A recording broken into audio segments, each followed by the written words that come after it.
আসসালামু আলাইকুম প্রিয় শিক্ষার্থী। এখন দেখব হচ্ছে আমরা ট্রান্সফরমেশন অফ সেন্টেন্সের ডে 18 অ্যাসার্টিভ সেন্টেন্স থেকে ইন্টারোগেটিভ সেন্টেন্সের রুল নাম্বার 3। পূর্বের ক্লাসগুলো একদম সিরিয়ালি ধারাবাহিকভাবে করো, ইনশাআল্লাহ তুমি অবশ্যই ক্লিয়ার হয়ে যাবা। আর যে ক্লাসটি নেওয়া হচ্ছে আমার সেকেন্ড পেপার এই লেকচার বইটি থেকে পেজ নাম্বার 67, পেজ নাম্বার 67 এ চলে গেলে তোমরা এই রোল নাম্বারটা পেয়ে যাবা।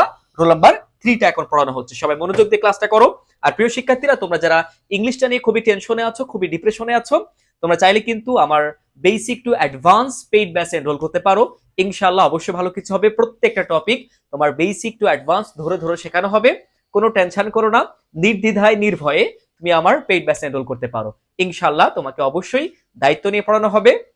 তুমি যদি আমার পেইড ব্যাচের গাইডলাইনটা ভালো করে ফলো করতে পারো, সেইভাবে স্টাডি করো, অবশ্যই অবশ্যই তুমি ভালো করবা ইনশাআল্লাহ। ওকে, তো এখন দেখি আমরা রুল নাম্বার 3 অ্যাসার্টিভ থেকে interrogative sentence. Nobody, no one, none. ভালো করে খেয়াল করো, nobody, no one, none যুক্ত বাক্যকে অ্যাসার্টিভ সেন্টেন্স থেকে ইন্টারোগেটিভ সেন্টেন্সে পরিবর্তন করতে হলে নো বডি, নো ওয়ান বা নান এর পরিবর্তে হু বসাতে হবে। কি বসাতে হবে? হু বসাতে হবে।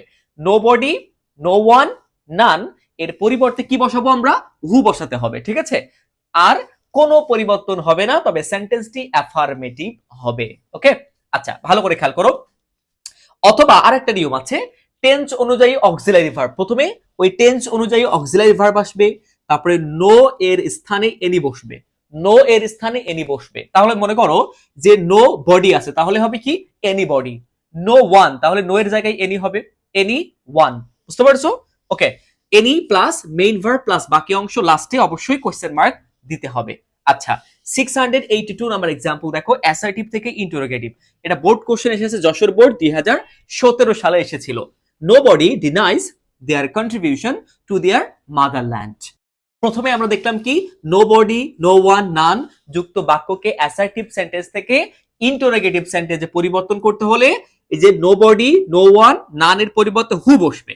তাহলে আমরা প্রথমে হু বসিয়ে দিই। খেয়াল করে দেখো, নোবডি এর জায়গায় আমরা কি বসিয়েছি? জাস্ট হু বসিয়েছি। খেয়াল করে দেখো, নোবডি ডিনাইজ দেয়ার কন্ট্রিবিউশন, এই যে who denies their contribution to their land, এই to their motherland, to their motherland, আর লাস্টে একটা কোশ্চেন মার্ক যুক্ত করে দিয়েছি, উত্তর হয়ে গিয়েছে।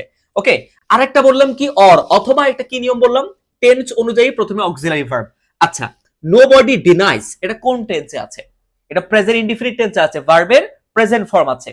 Nobody third person singular number, তাই এই অ্যাজ বাই এ যুক্ত হয়েছে ভার্বের বেস ফর্মের সাথে, কিন্তু এটা present indefinite tense.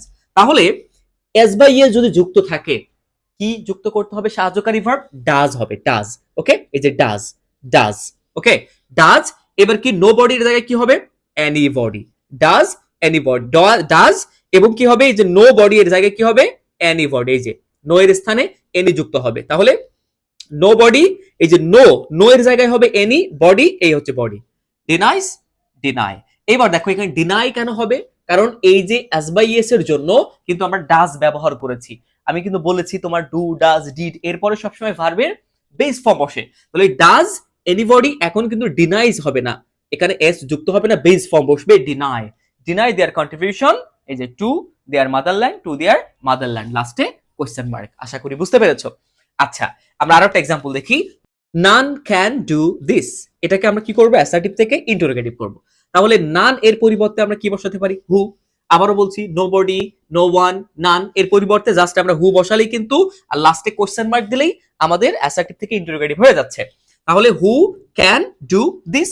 Okay, no one will join the party, এটাকে কি করবো? তাহলে আমরা বলতে পারি কি, দেখো, হু, হু উইল, এই যে নো ওয়ানের জায়গায় হু, তাহলে who will in the party, who will join the party, লাস্টে কি হবে? কোশ্চেন মার্ক, শেষ। Who will join the party, no ওয়ানের জায়গায় হু বসিয়েছি জাস্ট। খেয়াল করছো, নো ওয়ানের জায়গায় হু বসিয়েছি, no one, who. Will join the party, will join the party, কিন্তু এখানে ফুল স্টপ ছিল, আমরা ইন্টারোগেটিভের জন্য লাস্টে কোশ্চেন মার্ক দিয়েছি। ওকে, এই যে অর অথবা আরেকটা নিয়মে যদি আমরা করতে চাই, তাহলে নো ওয়ান, নো ওয়ান এর পরিবর্তে কি বসবে বলতো? এই যে টেন্স অনুযায়ী অক্সিলারি ভার্ব, এবং পরে কি বসবে? নো এর স্থানে এনি বসবে, নো এর স্থানে এনি বসবে। তাহলে নো এর স্থানে এনি বসাবো, তার আগে আমরা অক্সিলারি ভার্বটাকে নিয়ে চলে আসি। আমরা এইভাবে করতে পারি। আরেকটা নিয়ম, সেটা হচ্ছে প্রথমে উইল বসবে, সাহায্যকারী ভার্বটা আগে চলে আসবে। এখন দেখো টেন্স অনুযায়ী সাহায্যকারী ভার্ব, টেন্স অনুযায়ী অক্সিলারি ভার্ব, কিন্তু এখানে অক্সিলারি ভার্ব দেওয়া আছে উইল, উইল কিন্তু অক্সিলারি ভার্ব দেওয়া আছে। তাহলে কি করবা, জাস্ট উইল আগে বসবে এবং নো ওয়ান, তাহলে নো এর জায়গায় হয়ে যাবে এনি, আর এই যে পরে one, any one, any one. এবার কি হবে, join the party, join the party, join the party. Clear? লাস্টে কোশ্চেন মার্ক। আমরা যে রুলটা এখন দেখলাম, যে রুলটা আমরা শিখলাম, এই রুল থেকে আমাদের ভার্সিটি অ্যাডমিশন টেস্টে কিভাবে কোশ্চেন আসে সেটা একটু ভালো করে খেয়াল করো। 686 number example, nobody wishes to B unhappy, interrogative করতে বলেছে, অর্থাৎ অ্যাসার্টিভ থেকে ইন্টারোগেটিভ করতে বলছে।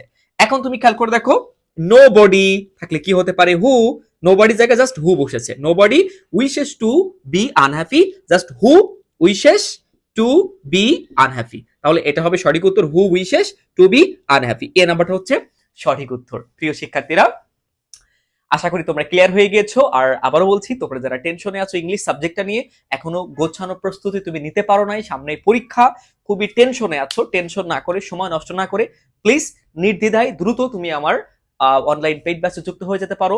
ইনশাআল্লাহ তোমার বেসিক টু অ্যাডভান্স দায়িত্ব নিয়ে পড়ানো হবে। তুমি জাস্ট আমার গাইডলাইনটা ফলো করবা, আমার গাইডলাইন অনুযায়ী তুমি স্টাডি করবা, ইনশাআল্লাহ ইনশাআল্লাহ তুমি অবশ্যই ভালো করবা। তো দেখা হচ্ছে নেক্সট কোন ক্লাসে ইনশাআল্লাহ। আল্লাহ হাফেজ।